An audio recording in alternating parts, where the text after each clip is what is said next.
Kalau ada Ten Hag, Ronaldo sok-sokan gaya-gaya, mau nggak ada disikat 3-6 bulan cukup. Dan Ten Hag udah bilang, dia bukan hanya untuk memasukkan MU 4 besar untuk ngejar UCL, tapi dia bilang dia mengejar juara.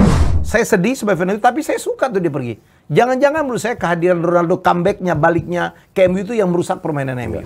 Pemain inti yang amburadul mainnya, dan nggak ada Ronaldo juga, itu diberi kesempatan. Dan tampilnya beda ternyata. Dan ternyata mereka bisa kan. Jadi mereka bermain sesuai dengan nama besarnya di atas kertas. Pasti semua fans dari Big Six ini punya harapan tinggi. Pasti punya harapan tinggi. Kalau City mungkin dengan datangnya Haaland harapannya UCL. Kalau Liverpool harapannya IPL, ya kan? Kalau Arsenal, MU mungkin masuk Champions League. Kalau Chelsea dengan duit begitu banyak mungkin berusaha untuk ngegeser City dan Liverpool. Tapi yang kita harapkan ada kejutan.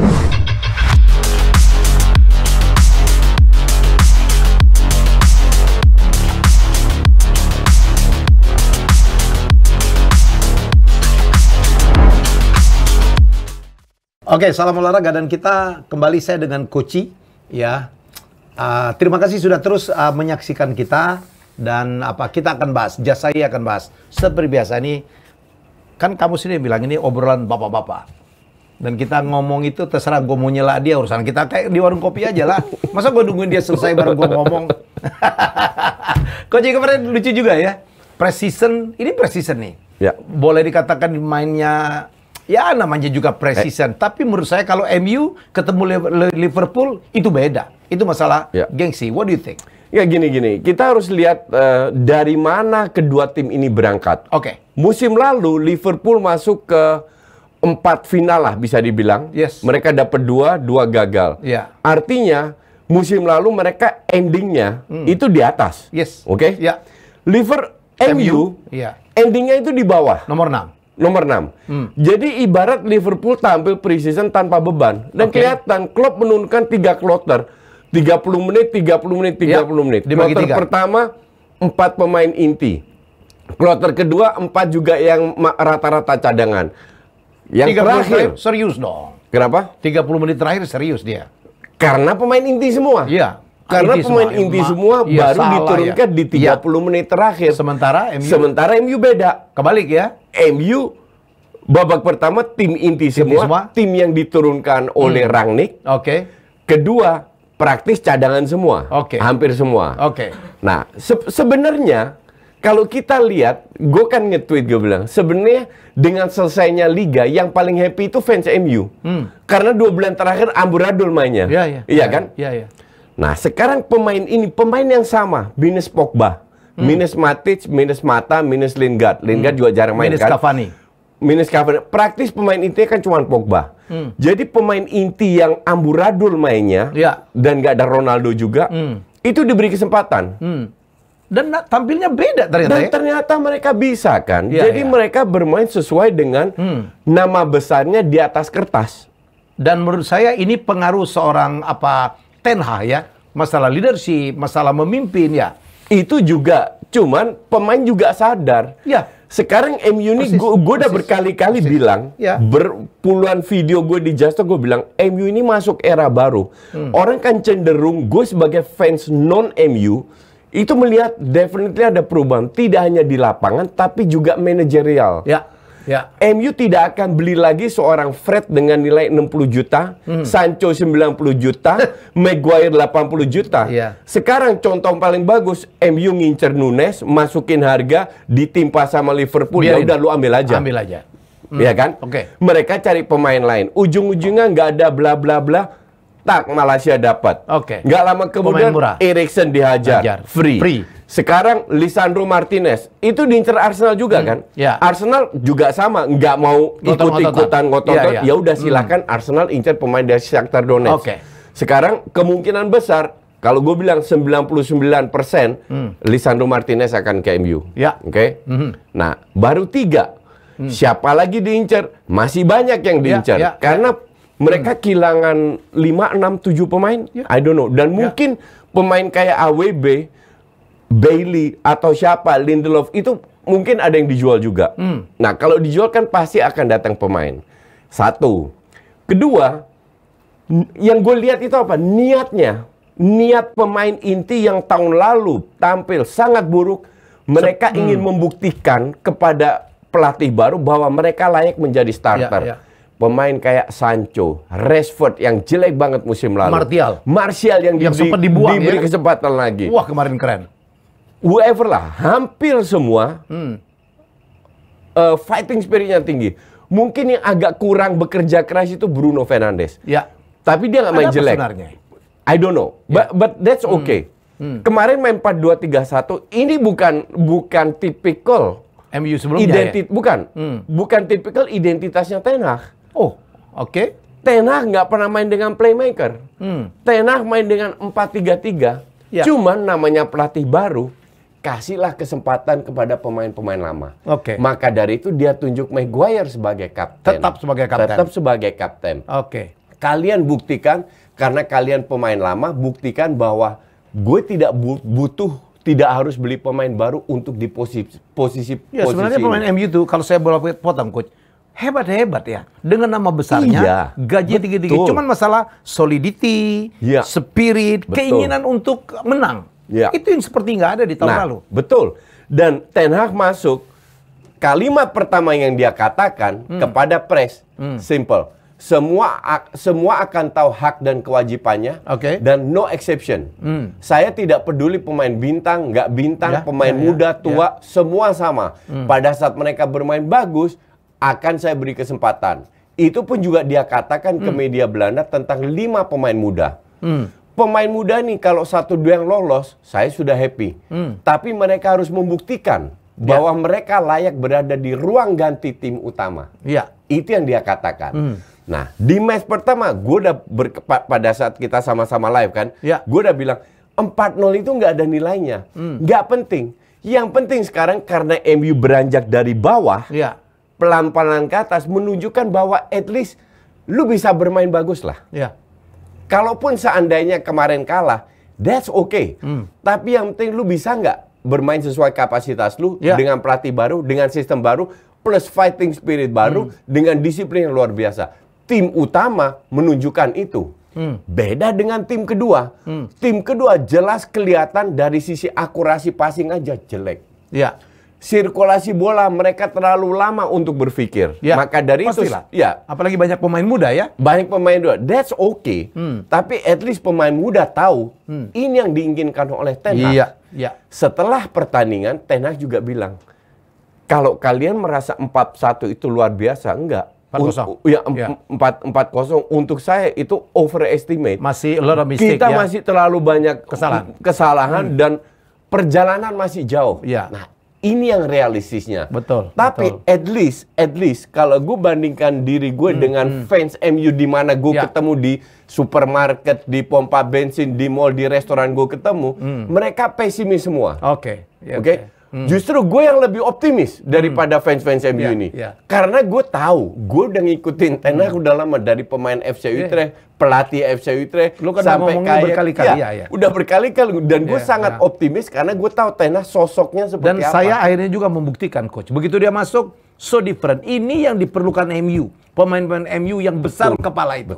Kan kita berkali-kali. Yang egonya tinggi. Egonya tinggi, di ruang ganti ada yang ngebocorin, ribut, ada yang habis waktu bikin medsos sama ngecat rambut. Tapi sebagian besar dari ego-ego ini kan udah keluar. Terutama kalau gue bilang Lingard sama Pogba ya. Out. Nah, sekarang pemain di dalam itu paham bahwa sekarang udah nggak bisa macam-macam lagi. Macam-macam lagi, kita akan out. Bayangin ya, MU tidak ngotot, terutama Ten Hag nggak ngotot tuh nahan Pogba. Dan apaan itu Pogba? Udah ditawarin mungkin 14 juta pound ya? 14 juta pound per tahun. Karena dia ditawarin kalau nggak salah satu minggu berapa? 400-an. Sekitar itu. 400 ribuan. 400 ribuan kan? 300 ribuan kalau nggak salah. Jadi artinya kalau 1 minggu itu, 1 bulan kan sekitar 1,2. Dikali 12 dapatnya 14 jutaan. Sok-sokan, nolak. Sekarang di Jupe cuma dibayar 8. Ini orang terlalu sombong karena dia berpikir kasusnya Pogba sama Dembele di Barca itu sama. Dua-dua free transfer. Oke.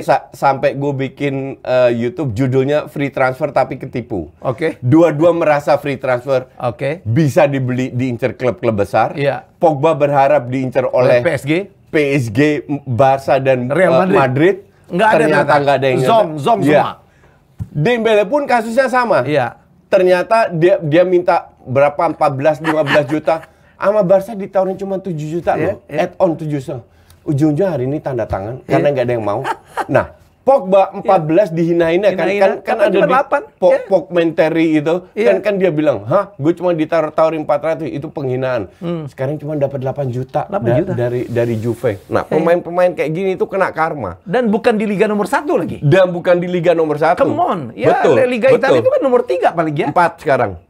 Musim ini 4.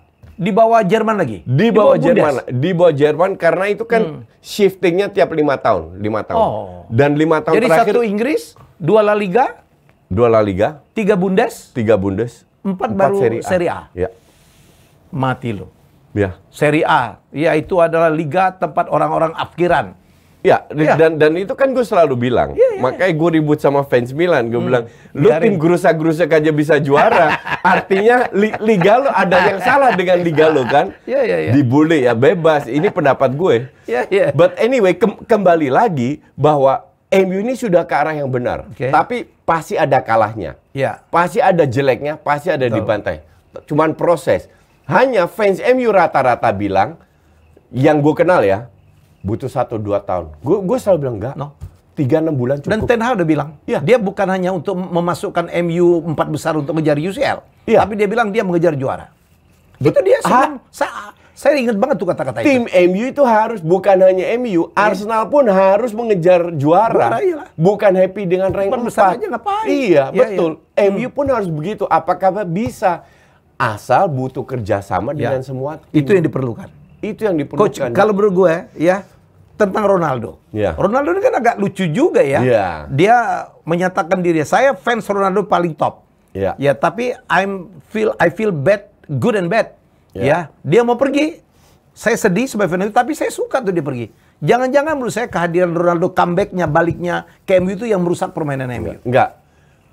Kalau menurut gue, Ten Hag will not allow that. Iya, makanya. Jadi kalau ada Ten Hag, Ronaldo sok-sokan gaya-gaya mau nggak ada disikat. Jadi kehadiran Ronaldo kembali kemarin itu euforia, tapi itu membuat MU menjadi berubah. Sistem permain jadi berubah. Karena semua pemain jadi serve dia kan. Bruno jadi turun, Rashford turun. Jadi banyak sekali korbannya. Ya betul, cuman bukan Bruno, Rashford, hampir satu tim turun. Nah, itu, termasuk Maguire jadi pelawak akhirnya. Itu nggak tahu apakah itu hanya kehadiran Ronaldo atau cuman kita tahu semua, kita sepakat bahwa dia itu egonya tinggi. Dan untuk gua agak aneh karena dia sudah bicara sama Ten Hag bahwa dia akan stay. Kok dia mendadak mau keluar? Waktu pada saat Ten Hag awal-awal datang. Kok mendadak dia sekarang mau keluar? Ada apa? Ya, ada apa? Banget, padahal gajinya gede. Gaji tinggi banget. 400.000 lebih loh. Bukan 500.000 lebih ya? Ya, whatever lah. Pokoknya 400-500. Artinya gede banget lah. Banget. Ya. Sekarang dia mau pergi kemana? Dia baru dapat tawaran dari Saudi, dia tolak. Dari Chelsea? Chelsea pun hari Tuchel nggak mau ya? Chelsea bukan nggak bisa bayar, Tuchelnya nggak mau. Ownernya sih nguber. Todd itu Olsennya nguber. Todd itu katanya dia tuh pengen tebar pesona. Iya. Dia pengen beli pemain-pemain bintang biar membuktikan bahwa dia nggak kalah sama Abramovich kan. Oke. Tapi Tuchel nggak mau. Tapi Tuchel nggak mau. Karena gue pikir Tuchel itu udah pasti gue nggak mau apa itu karmanya terjadi pada MU. Nah sekarang ke Liverpool nggak bakalan. Nggak dibutuhkan. City udah punya Haaland, nggak bakalan mau bayar segitu. Mau kemana lu? Terus dia mau kemana? Mau ke Bayern nggak mampu bayar lah. Bayern sudah nolak. Iya, karena nggak mampu bayar juga lah. Karena nggak mau mampu bayar. Iya. Nah, sekarang lu mau terutama kemana? Gajinya. Kalau transfer mah murah ya. Iya. Yang jelas sekarang kalau dia kembali lagi, bisa nggak dia bermain? Karena gue kemarin lihat ya, yang mungkin fans MU ada berapa tidak setuju sama gue, tapi gue lihat keinginan Martial untuk membuktikan itu besar sekali. Martial sama Rashford kemarin itu kelihatan banget. Gue lihat Martial tuh kembali pada saat dia di awal-awal di MU ya, Coach. Bisa. Very smart ya. Golnya itu gila, golnya akan keren.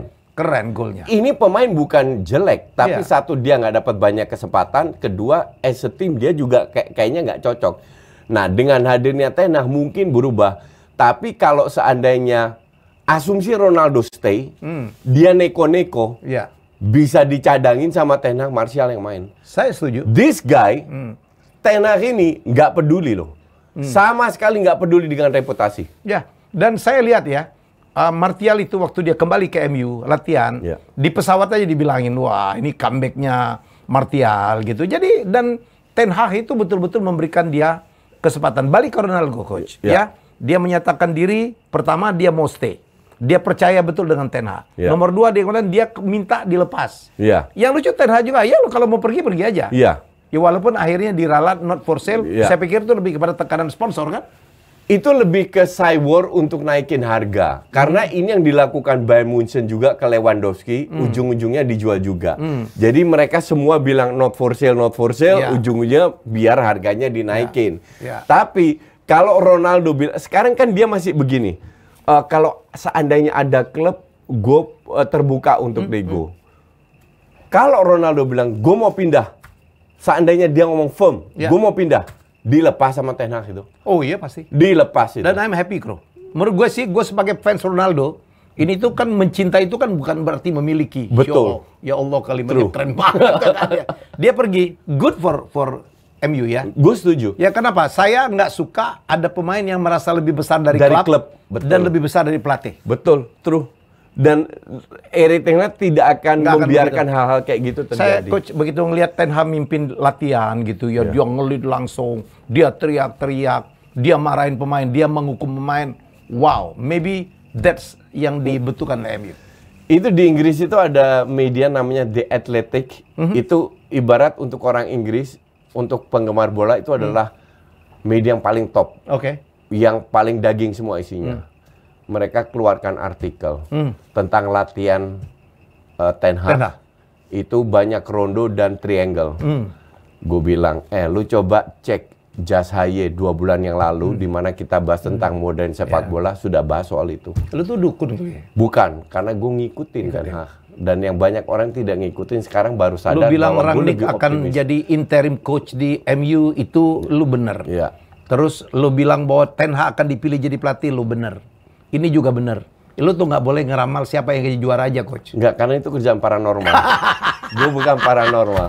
Gue pandit bola. Jadi untuk gue sih, gue nggak heran. Gue nggak heran bahwa, karena gue selalu bilang, MU ini timnya hebat.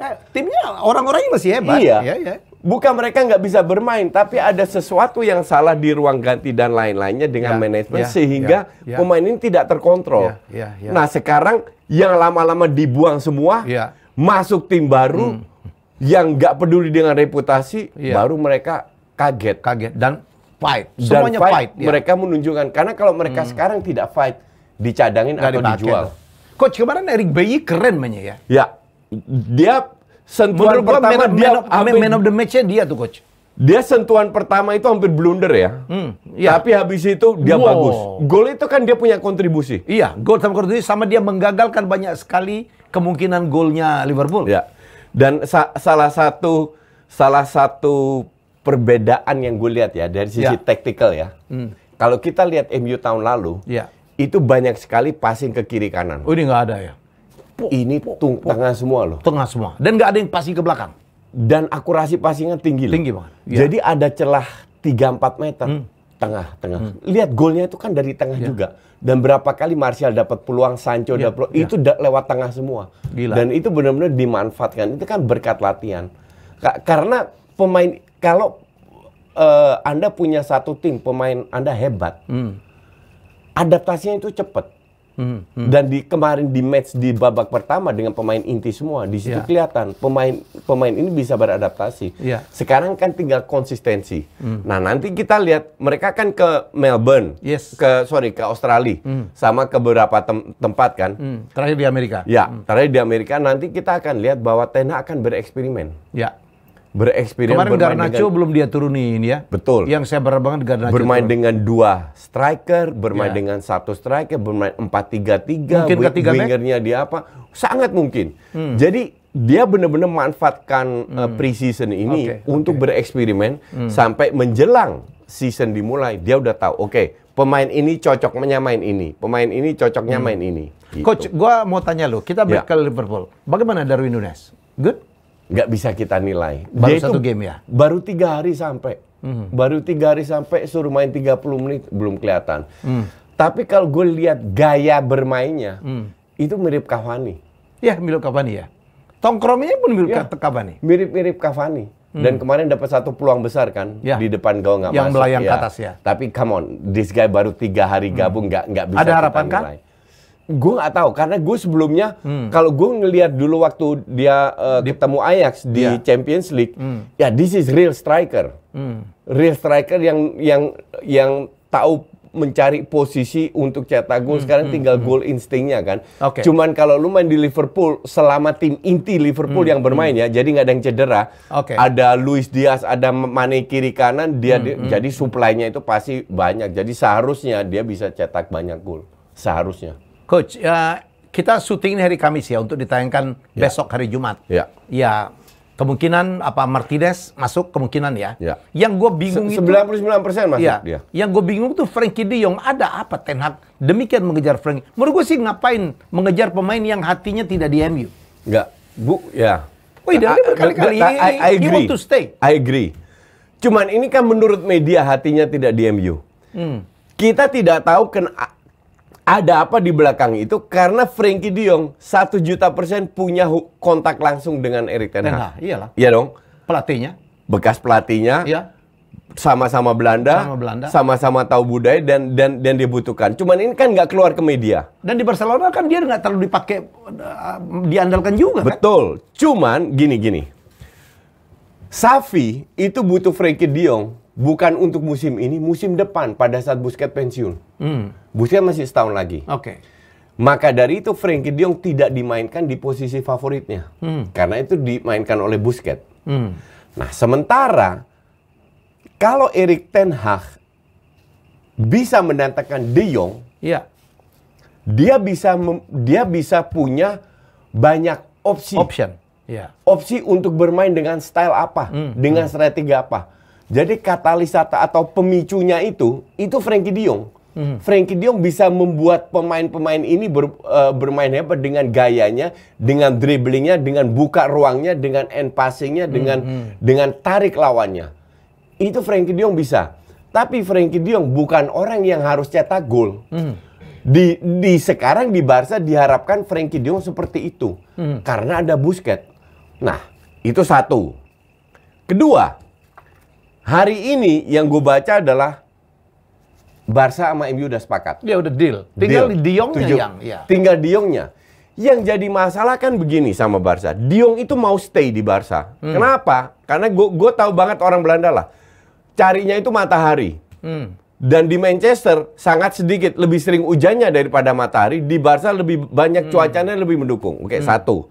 Dia harus mikirin bininya juga. Bininya ibu rumah tangga lebih nyaman kalau di Barcelona daripada di Manchester yang banyak sekali terjadi pencurian. Oke. Kedua, masuk akal. Dia gajinya itu gede, dijanjin sama Bartomeu.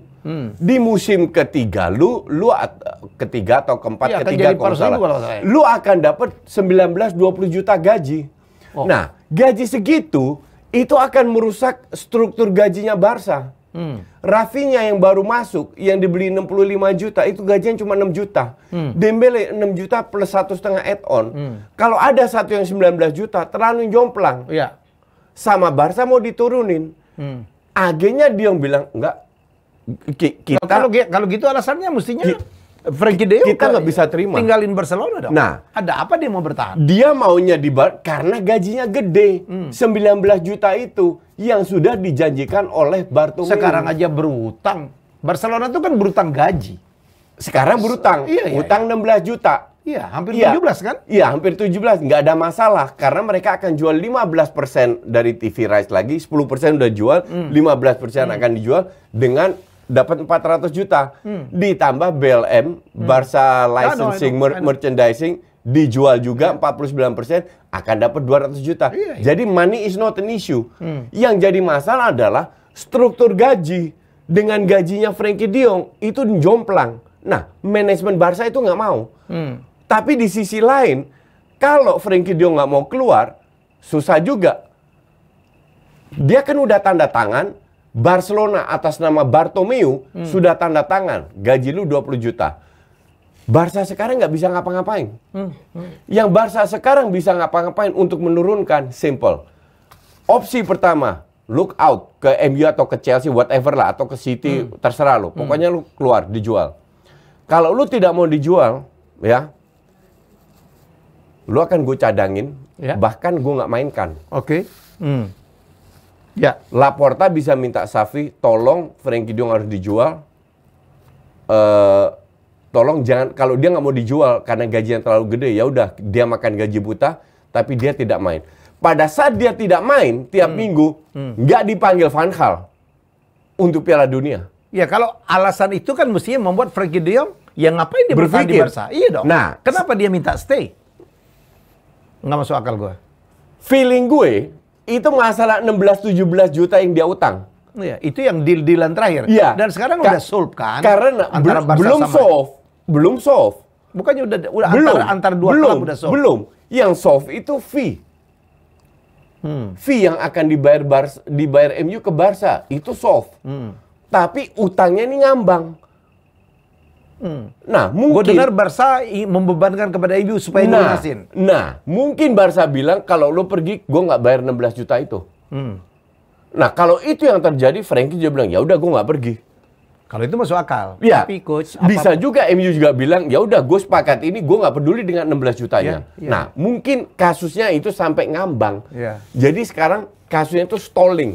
Kalau menurut gue sudahlah, kalau gue jadi Ten Hag sekalipun, udahlah tinggalin Frenkie de Jong. Yang jadi masalah kalau tinggalin de Jong, siapa yang dia mau beli untuk di tengah? Eriksen bukan de Jong.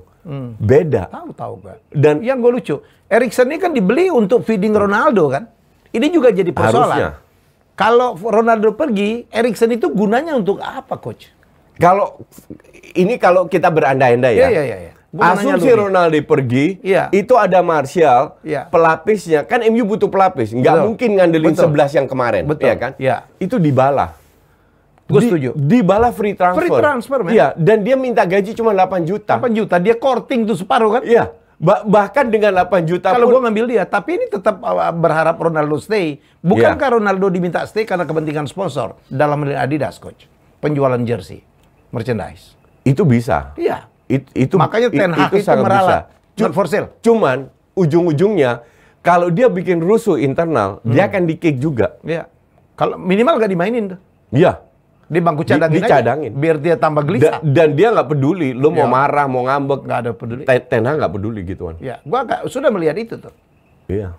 Oke, coach. Jadi kasusnya de Jong ini, kalau gue sekarang, gue akan jawab 50-50.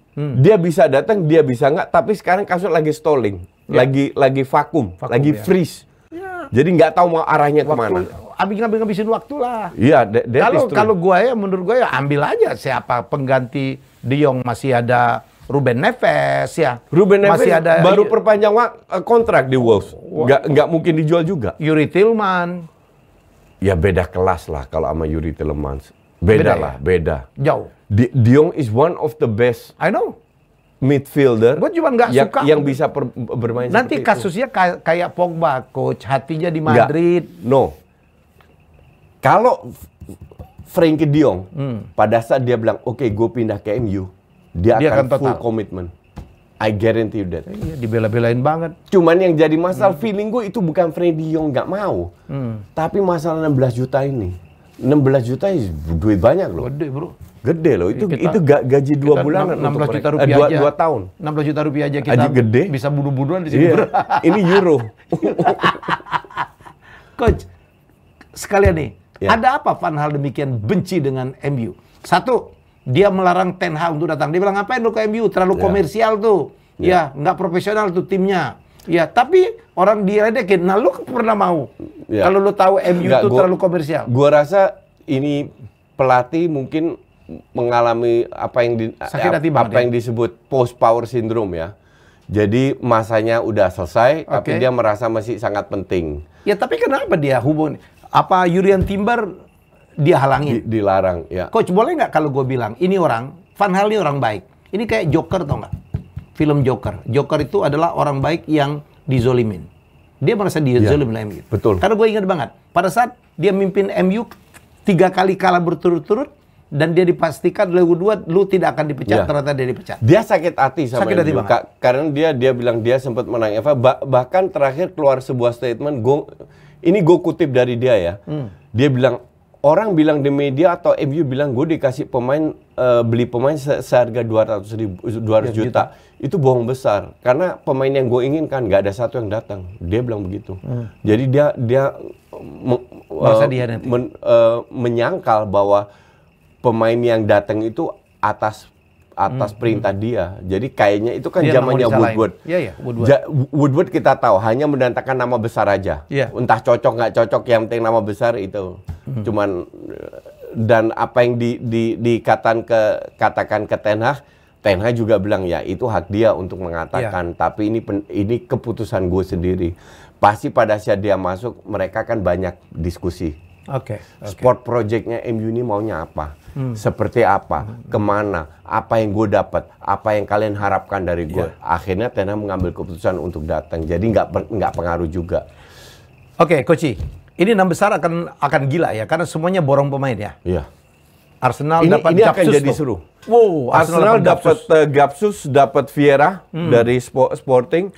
Dan sekarang incer Zinchenko. Saliba balik dari Marseille. Jadi sempat ngincer Martinez juga ya. Martinez kayaknya dilepas, tapi incer satu pemain dari Shakhtar Donetsk karena Ukraina lagi masalah kan. Jadi Arsenal pun akan tetap datangkan 2-3 pemain lagi. Chelsea datangin Sterling sama Koulibaly ya, dia lebih gila juga. Kalau Chelsea itu jelas-jelas hanya ingin show off dengan nama besar. Dan dia kata udah reserve 200 juta pound untuk di-spend. Akan lebih dari itu. Kenapa? Karena Nathan Ake sama sama siapa satu lagi yang diincar? Dia mau ngambil Frenkie de Jong, dia mau mendelikung juga Frenkie de Jong. Ronaldo juga, tapi ditolak sama Tuchel kan? Tapi dia masih ngincer 3 pemain belakang lagi. Jadi karena dia kehilangan Rudiger sama Christensen kan, dan kemungkinan Aspi sama si Alonso kan keluar juga. Alonso juga udah keluar. Jadi dia masih ngincer beberapa pemain lagi. Bakal rame nih ya. Untuk lini belakang, bahkan juga lini tengah dan lini depan. Liverpool udah jelas Darwin Núñez, dan berapa pemain tetap akan dibeli ya, Coach? Liverpool keluarkan statement ya. Liverpool keluarkan bahwa kita sudah selesai dengan pembelian. Mereka beli Carvalho yang bocah SMA kalau gue bilang. Ramsey yang juga sangat muda. 2 pemain nggak bisa diandelin. Jadi mereka hanya beli satu Núñez, tapi kehilangan Mane. Jadi praktis nggak ada berubah. Nah sekarang gue pertanyakan, kok mereka begitu yakin tidak ada yang cedera musim depan? Mereka nggak belajar dari 2 musim yang lalu, di mana Liverpool keteteran, MU runner up, karena Liverpool keteteran pada saat Van Dijk cedera, Mo Salah lagi off, lagi out of form, lagi nggak perform. Nah harusnya mereka beli 2-3 pelapis lagi. Cuman nggak tahu apakah ini strategi cywarnya Liverpool untuk mengatakan kita nggak beli siapa-siapa, tapi kan, underground mereka tetap nego kiri kanan. Masih September ya? Masih September, iya. Dan kalau kita lihat kemarin, tidak ada satu pemain cadangannya Liverpool yang perform. Betul. Ya kan? Nggak ada satu yang menonjol. Jauh dengan pemain cadangannya MU ya. Coach, lo lihat kemarin Savic ya, kemudian Zidane. Gue lihat MU jujur mungkin Pastry ya, itu agak mendingan. Tapi yang muda-muda lainnya sebenarnya nggak bisa dinilai juga. Diallo apalagi ya? Karena terlalu Diallo disenggol dikit jatuh. Itu masalah beli itu, Coach. Itu 35 juta loh. Iya. 35 atau 40 juta tuh? Iya, dari Atalanta ya. Dan tapi Savic keren, Coach. Dan gue nggak perhatiin. Keren, Zidane keren. Gue nggak perhatiin yang gue lihat secara overall ya, terlalu banyak salah passing.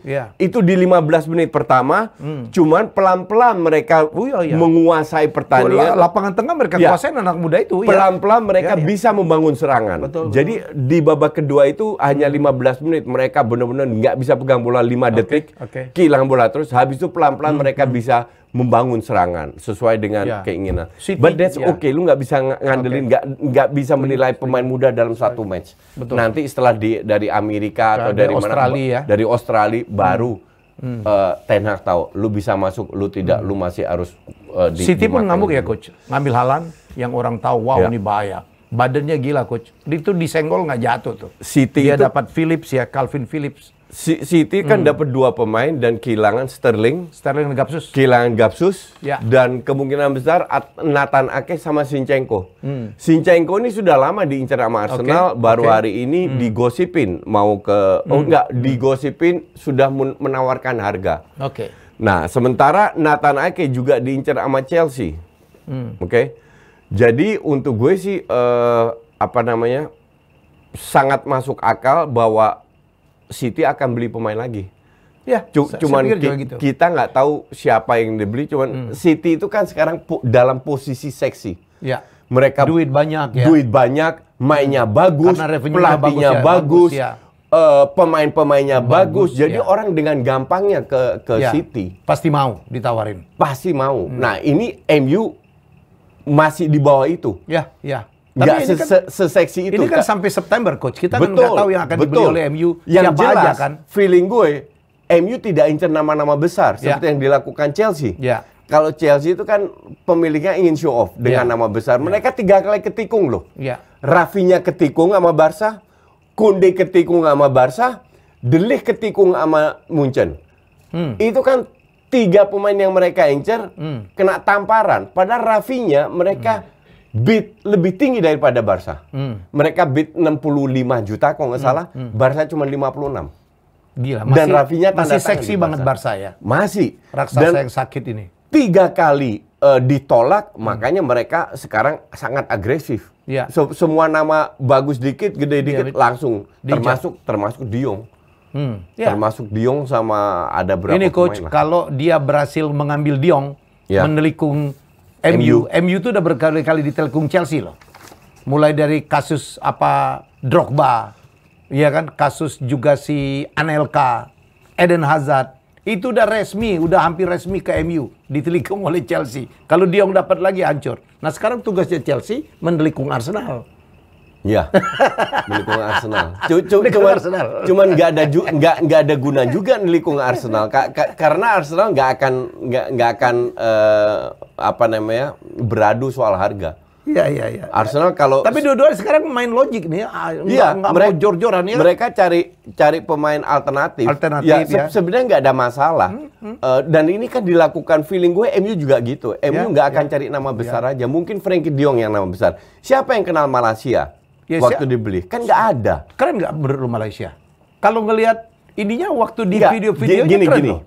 Malaysia itu total karakternya beda dengan Luxio. Betul. Jadi nggak bisa dibilang Malaysia akan geser Luxio atau Malaysia nggak bisa geser. Malaysia bisa main di tengah, gue lihat. Ini cuman kembali ke sistemnya. Sistem seperti apa yang diterapkan. Setuju. Disitulah sekali-sekali Luxio yang main, sekali-sekali Malaysia yang main. Membuat Ten Hag akan banyak sekali pilihan.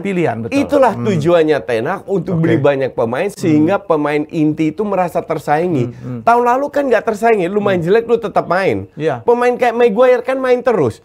Fred main terus, Fred main terus, AWB main terus. Iya kan? Nah, ini nggak akan ada lagi. Jadi main jelek langsung diganti. Coach, tim yang lu paling nggak suka ayam sayur borong pemain nih coach. Banyak banget. Bissouma, Richarlison, kemarin Lenglet ya gitu, Ivan Perisic. Dari pemain-pemain mereka yang mereka beli yang benar-benar bagus siapa sih? Satu, nggak ada. Richarlison keren dong. Nggak, kalau dia keren, dia ke Barca atau Madrid. Oke? Jadi dia nggak sekeren itu. Keren untuk klub papan tengah. Kayak Everton gitu, keren mungkin. Kedua, kita tahu bahwa bukan masalah pemain berkualitas. Sanggup nggak Conte untuk membuat tim ini perform. Oke? Kita tahu bahwa Conte ini cukup kepala batu, selalu main dengan 3 back. sanggup nggak pemain-pemain baru ini beradaptasi dengan sistemnya Conte? Ya kan? Kan ini bukan pertama kali bahwa Spurs beli banyak pemain. Sebelum-sebelumnya pasti mereka juga ada tahun-tahun di mana mereka banyak pemain. Ujung-ujungnya etalase dengan trofi kosong juga kan?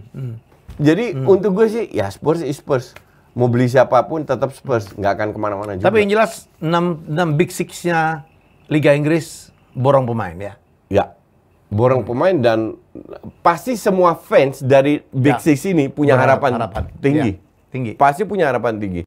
Kalau City mungkin dengan datangnya Haaland harapannya UCL. Kalau Liverpool harapannya EPL, ya kan? Kalau Arsenal, MU mungkin masuk Champions League. Kalau Chelsea dengan duit begitu banyak mungkin berusaha untuk ngegeser City dan Liverpool.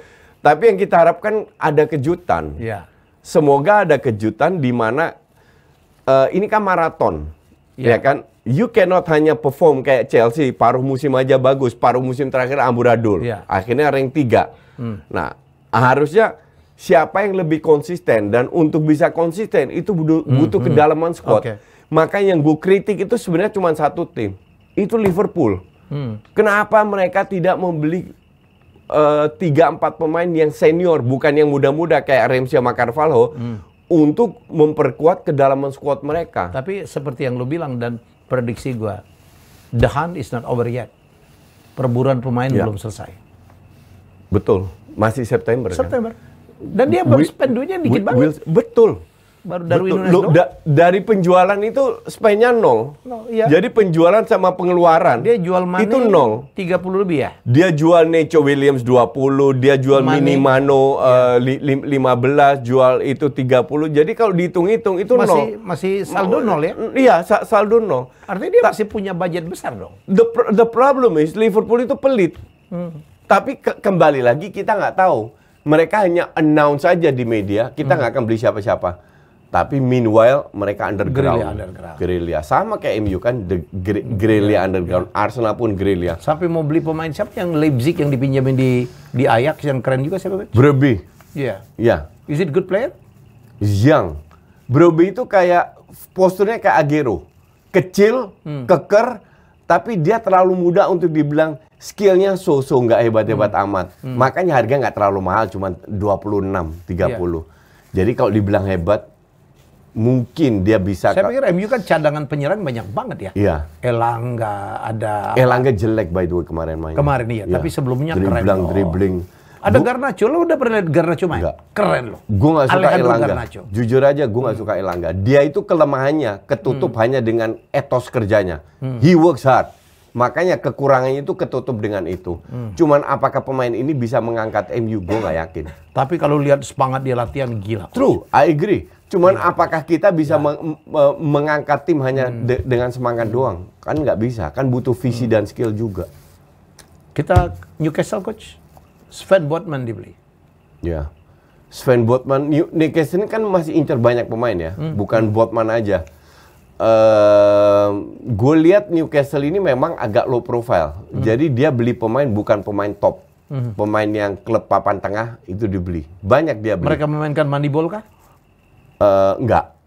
Mereka nggak mau show off tahun ini. Kan gue bilang, tahun depan 23-24. Feeling gue baru mereka spend. Seiring dengan naiknya revenue ya? Ya. Sekarang mereka hanya memperbarui pemain-pemain yang apa namanya, yang jelek-jelek lah, yang nyaris degradasi, itu dibuang-buangin, masukin. Kan paruh musim mereka beli 5 pemain. Nah sekarang ditambah mungkin 5-6 pemain hanya untuk memperkuat aja. Jadi pemain yang musim lalu selalu jadi starter tapi jeblok, nyaris degradasi, itu mungkin 7-8 pemain dicadangin atau dijual. Jadi mereka step by step. Cuman musim ini Eddie Howe bertahan ya? Iya. A very good coach? Enggak juga, biasa lah. Ya levelnya Everton, Newcastle, segitulah. Coach, kita ke Italia. Apa Juventus dapat pemain yang oke ya? Dapat Pogba, dapat Angel Di Maria. Ya. Akan bisa menggeser Inter Milan atau AC Milan? Gini. Kalau masalahnya Juve, itu bukan hanya masalah kualitas pemain, tapi juga masalah kualitas pelatih. Gue sih nggak percaya dengan Allegri. Gue nggak percaya dengan Allegri sama sekali. Maka dari itu, dia itu bisa bermain kalau dia dapat squad kayak pada saat term pertama dia masuk final di Champions League. Karena squadnya kan luar biasa semua. Ada Pogba, ada siapapun lah, nama bintang semua lah. Nah sekarang dengan pemain biasa-biasa aja dia nggak bisa apa-apa. Iya kan? Nah Di Maria itu udah 34 tahun. Yakin dia bisa 34 match bermain terus? Kan enggak. Oke. Tapi lumayan dong. Pogba, ya kita lihat lagi. Memang Pogba harusnya dengan kualitas dia, kalau dia nggak neko-neko, dia bisa bermain bagus tiap minggu. Karena masih muda, masih apa namanya, dan liganya itu kan apa namanya, nggak sedahsyat di IPL. Betul. Ya kan? Betul. Nah, cuman yang jadi masalah, kalau gue sih tidak begitu sama pemain, tapi lebih ke pelatihnya. Gue nggak yakin dengan Allegri. AC Milan, Inter Milan? AC Milan dengan gaya bermain seperti itu kan mereka bisa perform. Terus mereka dapat Origi. Mereka incer Hakim Ziyech. Nah, kalau seandainya Ziyech datang, definitely Milan akan jadi salah satu kandidat lagi. Ya. Yang jelas Inter lebih kuat, that's for sure. Walaupun kehilangan Perisic, masih ada Gosens di kiri, Lukaku balik minimal. Lukaku balik ya, betul. Itu ngaruh banget. Nah, Skriniar ini kan diincer juga sama Liga, sama PSG atau sama siapa.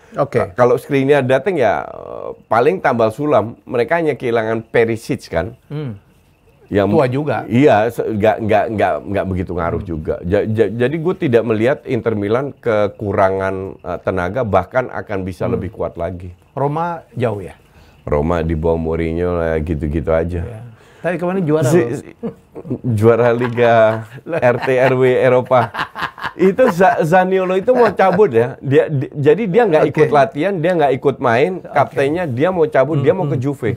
Kalau Juve bisa datangkan, kalau nggak salah ke Juve, kalau Juve bisa datangkan Zaniolo itu adalah sebuah kekuatan. Any club lah. Any club, mau itu Inter, mau Juve, mau Milan, kalau Zaniolo bisa ke sana, ini sebuah plus point. Gitu. Barca coach dapat Rafinha, Dembele perpanjang, Frank Kessie, Christensen, dan kemungkinan besar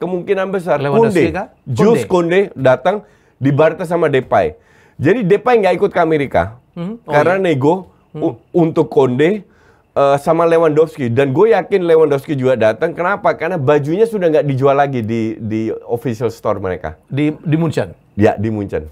Jadi nggak ada kaos Lewandowski juga ya? Feeling gue sih udah di-approve, cuman masalah nego-nego kecil lah. Lewandowski akan ke Barca, Koundé juga akan ke Barca, Depay akan cabut, mungkin Des juga.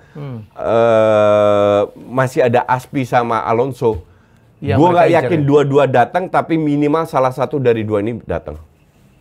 Ini tim yang kesulitan keuangan itu bisa dapat banyak pemain. Kesulitan keuangan itu dulu. Sekarang dengan dijualnya, dengan di-approve oleh Sosio, mereka dapat suntikan sekitar 600 sampai 800 juta. Jadi nggak kesulitan lagi. Jadi tahun depan Barca akan bisa lebih menyaingi Real Madrid. Musim ini? Ya. Absolutely.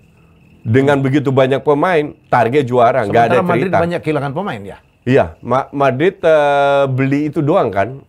Si Tchouaméni sama Rudiger. Ya, sama Rudiger, dua itu. Kurang kah? Ya, karena kurang. Banyak sekali pemain yang hilang. Ya kurang lah. Sekarang kalau Modric sama Benzema cedera, siapa? Jovic di loan ke Fiorentina. Mau ngandelin bocah-bocah kemarin sore itu, nggak bakalan bisa.